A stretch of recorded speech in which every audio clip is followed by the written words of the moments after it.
Olá pessoal, eu sou o Davi, professor do Departamento de Matemática aqui do INE-USP, e a gente vai falar um pouco sobre o começo de derivada e o teorema do valor médio. Espero que gostem. Obrigado.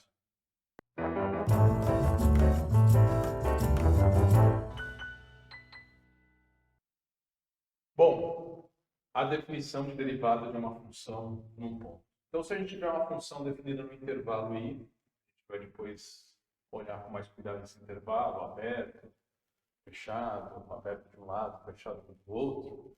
Tá? Mas basicamente, se eu pegar um ponto C dessa função, eu defino a derivada como sendo este limite aqui, se ele existir, limite de x indo para C, de f de x menos f de c sobre x menos c. O que é a mesma coisa que definir o limite de h indo para zero, de f de c mais h menos f de c sobre h.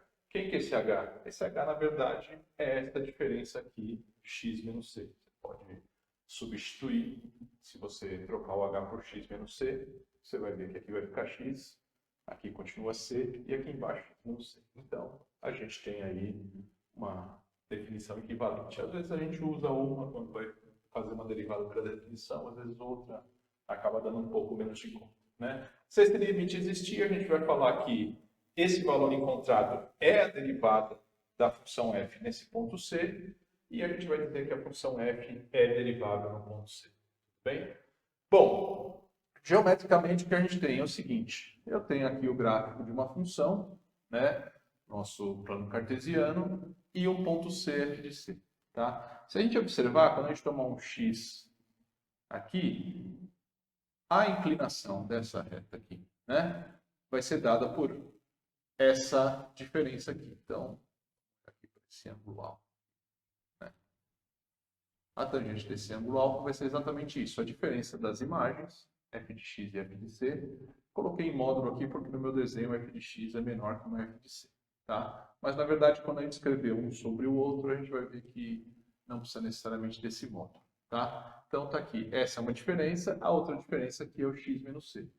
Tá? Isso aqui, na verdade, é o coeficiente angular. f de x menos f de c sobre x menos c. Por isso que aparece aqui na definição.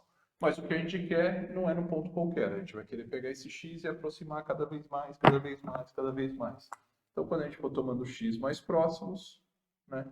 Vamos tomar um outro x aqui. Pode ser do outro lado também, sem problema nenhum. Tanto faz. Tá? A gente vai fazer a mesma coisa. E vai achar uma reta tangente passando por esses dois pontos. Uma reta secante passando por esses dois pontos. A inclinação dela já muda um pouco. Tá? O nosso objetivo é chegar, de fato, na tangente. Naquela reta que, a princípio, tocaria num único ponto. É isso.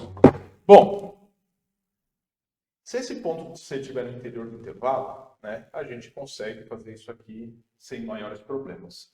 Mas, por um acaso, o nosso intervalo podia não necessariamente ser aberto. Né? A gente podia estar definindo isso aí no intervalo, por exemplo, que é fechado em algum dos lados. Se o ponto C estivesse aqui, sem maiores problemas.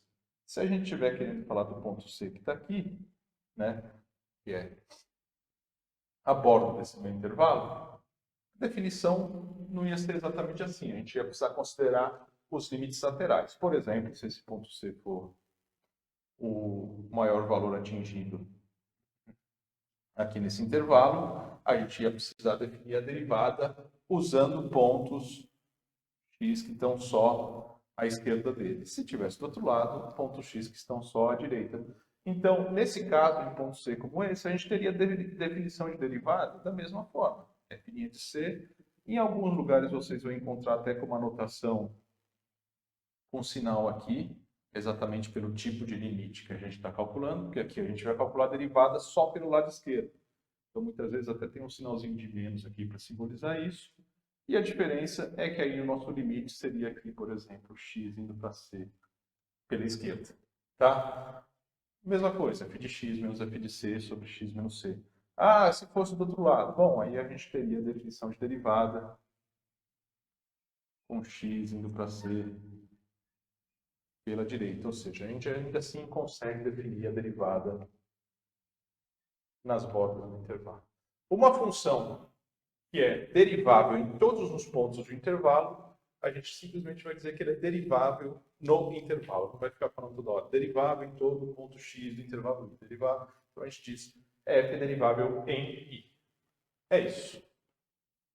Bom, uma das primeiras coisas que a gente vê para uma função derivável no ponto é que se ela é derivável no ponto, então ela é contínua nesse mesmo ponto, tá? Então, se eu pegar uma função, como a da definição, f de i em R e o intervalo, derivável no ponto C desse intervalo, necessariamente essa função é contínua, tá? Então, f derivável em C, f é contínuo em C. Por quê? Se ela é derivável, esse limite aqui existe, né? Ele é um número, ele é o nosso f de C. Tá? E aí, basicamente, uma manipulação algébrica, é o quê? Multiplicar por x menos c e dividir por x menos c. O limite de x indo para c de f de x menos f de c vai ser igual ao limite de f de x menos f de c sobre x menos c vezes x menos c. Já está separado assim porque isso aqui é a derivada e esse limite aqui é zero. Lembrando, propriedade de limite que a gente viu anteriormente, a multiplicação dos dois limites é o limite da multiplicação, exatamente porque os dois existem, tá? Então, esse aqui é a derivada, esse é zero, e, portanto, isso aí dá zero. Certo? Bom, se isso dá zero, quer dizer que o limite, quando x é para c do f de x, é o próprio f de c. Esse nosso ponto c está lá no intervalo, é ponto de acumulação, então isso aqui é equivalente à função ser contínua no c. Tá? Se a função é derivável no intervalo, então ela é contínua nesse intervalo todo. Tem que tomar cuidado, tá? Por que cuidado?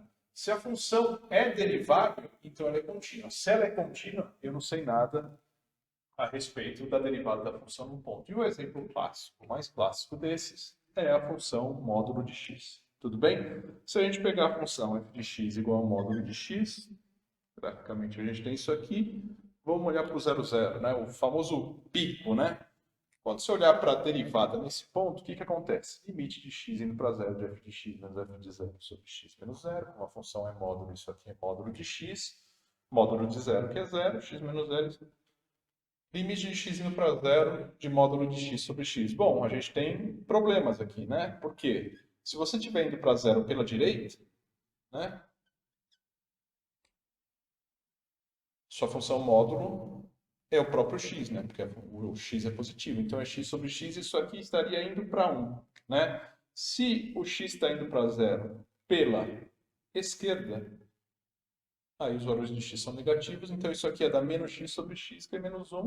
Bom, e portanto, como os limites laterais aqui são diferentes, a gente já viu que esse limite, então, não existe. Ou seja, não vai existir a derivada da função módulo no ponto zero.